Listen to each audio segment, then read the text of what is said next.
రోమీయులకు రాసిన పత్రిక సువార్త కొరకు పౌలు ప్రత్యేకత. మొదటి అధ్యాయం, మొదటి వచనం. అతడు క్రీస్తు సేవకుడు, బానిస. తనను అపోస్తలుడు అని పిలిచాడు. అపోస్తలత్వానికి 2 యోగ్యతలు ఉండాలి. అతడు యేసును చూసి ఉండాలి. 1 కొరింథీ 9:1, 15 అధ్యాయం 8-9. రెండోది, అతడికి పిలుపు దేవుని నుండే వచ్చి ఉండాలి. యోహాను సువార్త 6:70, అపోస్తలుల కార్యాలు 9:15. దేవుడు పిలవకుండా ఎవరూ సేవలో ప్రవేశించకూడదు. యోహాను సువార్త 15:16, మత్తయి 9:38, హెబ్రీ 5:14, ఇర్మియా 23:21, యెహెజ్కేలు 13:4, 6, 10 వచనాలు. అతడు ప్రత్యేకింపబడిన పరిశుద్ధుడు. పౌలు జీవితంలో 3 నిర్దిష్టమైన ప్రత్యేకతలు చోటు చేసుకొన్నాయి. 1, పుట్టినప్పుడు గలతీ 1:15, 2 దమస్కు దారిలో అపోస్తలుల కార్యాలు 9:15-16 వచనాలు. అతడు క్రీస్తును నమ్మిన సందర్భం. అంతియోక్యలో అపోస్తలుల కార్యాలు 13 అధ్యాయం 1-2 సేవకు పిలుపు.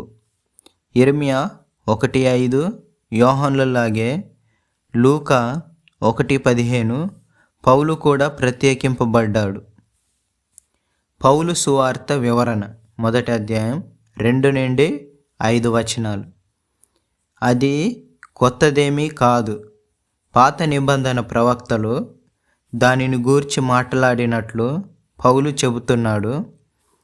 పాత నిబంధనలోని 14 పుస్తకాల నుండి 61 పర్యాయాలు ఉదహరించాడు. కనుక ఎవరైనా మతశాఖల వారు సువార్తను గూర్చి దేవుడు తమకేదో కొత్తది బయలుపరిచాడు అని చెబితే నమ్మకూడదు. అదేదో కొత్తది అన్నారు అంటే అది సత్యం కాదు. అది సత్యమైతే కొత్తది కాదు అని గుర్తించాలి. అది క్రీస్తును గూర్చినది. సువార్త ప్రారంభమయ్యేది, ముగిసేది క్రీస్తులోనే. నరావతారం ద్వారా అది వెల్లడి అయ్యింది. 1 అధ్యాయం 3లో పౌలు కన్య జన్మను గూర్చి, క్రీస్తు మానవతను గూర్చి మాట్లాడుతున్నాడు. క్రీస్తు దావీదు సంతానం. అది పునరుద్ధానం ద్వారా ప్రకటించబడినది. ప్రకటించుట అనే పదానికి గ్రీకులో హోరైజో అని ఉంది. దీని నుండే హోరైజాన్ అనే పదం వచ్చింది. దీని అర్థం ఏమంటే స్పష్టమైన సరిహద్దులతో గుర్తించటం. కనుక భూమికి ఆకాశానికి మధ్య దేవుని స్పష్టమైన సరిహద్దు దేవుని కుమారుడు క్రీస్తే. క్రింది విషయాలను ఆయన మానవతను చూడగలం. ఆయన ఎదిగాడు, వర్ధిల్లాడు. లూకా 2 అధ్యాయం 40-52 వచనాలు. మనిషిలాగా కనిపించాడు. యోహాను 4:9, 20 అధ్యాయం 15. ఆయన ఆకలిగొన్నాడు. మత్తయి 4:2. ఆయనకు దాహం తెలుసు. యోహాను 19:28. ఆయన అలసిపోయాడు. మార్కు 4 అధ్యాయం 38, యోహాను 4:6. ఆయన ఏడ్చాడు. యోహాను 11:35, లూకా 19:41. ఆయన శ్రమ పొందాడు, రక్తం కార్చాడు, చనిపోయాడు. 1 పేతురు 2 అధ్యాయం 21, యోహాను 19:34, మత్తయి 27:50. క్రింది విషయాలలో ఆయన దైవత్వం చూడవచ్చు. ఆయన్ను దేవుడు అని పిలిచారు. తీతు 2:13. ఆయను నిత్యుడు. ప్రకటన 1 అధ్యాయం 8-18. ఆయన మార్పు లేనివాడు. హెబ్రీ 13:8. ఆయన సర్వశక్తిమంతుడు. హెబ్రీ 1:3. ఆయన సర్వజ్ఞుడు. కొలసీ 2:3. ఆయన సర్వవ్యాపి. మత్తయి 18:20. యెషయా 9:6, గలతీ 4:4, 1 తిమోతి 3:16లో 2 స్వభావాలు ప్రస్తావన ఉన్నది. మృతులలో నుండి పునరుద్ధానుడు 1:4 అనే మాటకు అక్షరార్థం ఏమంటే మృతులకు సంబంధించిన యేసుక్రీస్తు పునరుద్ధానాన్ని ఎప్పుడు బహువచనాలతో ప్రయోగించటం చూస్తాం. ఎందుకంటే విశ్వాసులందరి పునరుద్ధానం ఇందులో ఇమిడి ఉన్నది. రోమ 6:4, యోహాను 5:21, 1 కొరింథీ 15:22 చూడండి. దాని ద్వారా రక్షణ, సేవ రెండు ప్రాప్తిస్తాయి. ఇక్కడ పౌలు సాక్ష్యం గమనించండి. ఈయన ద్వారా మేము కృపను అపోస్తలత్వమును పొందితిమి. 1:7. అపోస్తలత్వానికంటే ముందు కృప ఉండటం చూస్తున్నాం.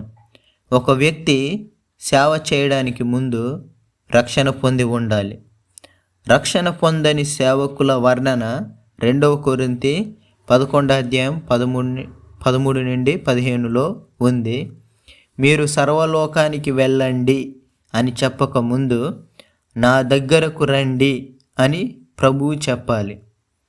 దానిని విశ్వాసం ద్వారా పొందుతాం. రోమ 5:1, ఎఫెసీ 2:8-9. పౌలు సువార్తను బట్టి కృతజ్ఞత చెల్లించటం 1:6-15 వరకు చూస్తాం. రోమ్లో ఉన్న విశ్వాసులందరినీ ఉద్దేశించి పౌలు ఈ విధంగా రాశాడు. దేవుని ప్రియులు, పరిశుద్ధులుగా ఉండుటకు పిలువబడిన వారు, మన తండ్రి అయిన దేవుని నుండి ప్రభు అయిన యేసుక్రీస్తు నుండి కృపయు సమాధానములు మీకు కలుగునుగాక. 1:2-7 వారిని పరిశుద్ధులు అని పౌలు సంబోధించటం గమనిస్తాం. దేవుని దృష్టిలో విశ్వాసులంతా పరిశుద్ధులే. ఇక్కడ మరో విషయం కూడా గమనిస్తాం. సమాధానానికి ముందు కృప ఉండటం చూస్తాం. కృప లేకుండా సమాధానం ఉండదు. యెషయా 57:21, ఇర్మియా 6:14, లూకా 7:50, 8:48, రోమ 5:1, 1 తెస్స 5:3. పౌలు తాను రాసిన 13 పత్రికల పరిచయం వాక్కులను కృపా సమాధానాలు అనే మాటలతో ప్రారంభించాడు. పేతురు 1 పేతురు 1:2, 2 పేతురు 1:2, యోహాను 3:3 కూడా ఇదే పని చేశారు. కృప అంటే నిర్హేతుక కరుణ. ఆదికాండం 6:8 మొట్టమొదట ఈ పద ప్రస్తావన చూస్తాం. దేవుని గొప్ప లక్షణాలలో ఇది రెండవది అని చెప్పవచ్చు. మొదటిది పరిశుద్ధత. ఇది క్రీస్తు మూల్యంతో దేవుని నీతి అని కూడా భాష్యం చెప్పొచ్చు. రోమ 5:20, ఎఫెసీ 2:8-9, 1 పేతురు 3:18, 1 కొరింథీ 15:10. రోమ్ విశ్వాసుల విశ్వాసం సర్వత్రా ప్రచురమైనందునకు పౌలు వారిని మెచ్చుకున్నాడు. 1:8. క్రెస్టస్ అనే ఒక వ్యక్తి మూలంగా క్లాడియస్ చక్రవర్తి యూదులందరినీ రోమ్ నుండి బహిష్కరించాడు. క్రీస్తు పేరునే పొరపాటుగా క్రెస్టస్ అని చక్రవర్తి విని ఉంటాడు. 1 తెస్స 1:6-8 కూడా చూడండి.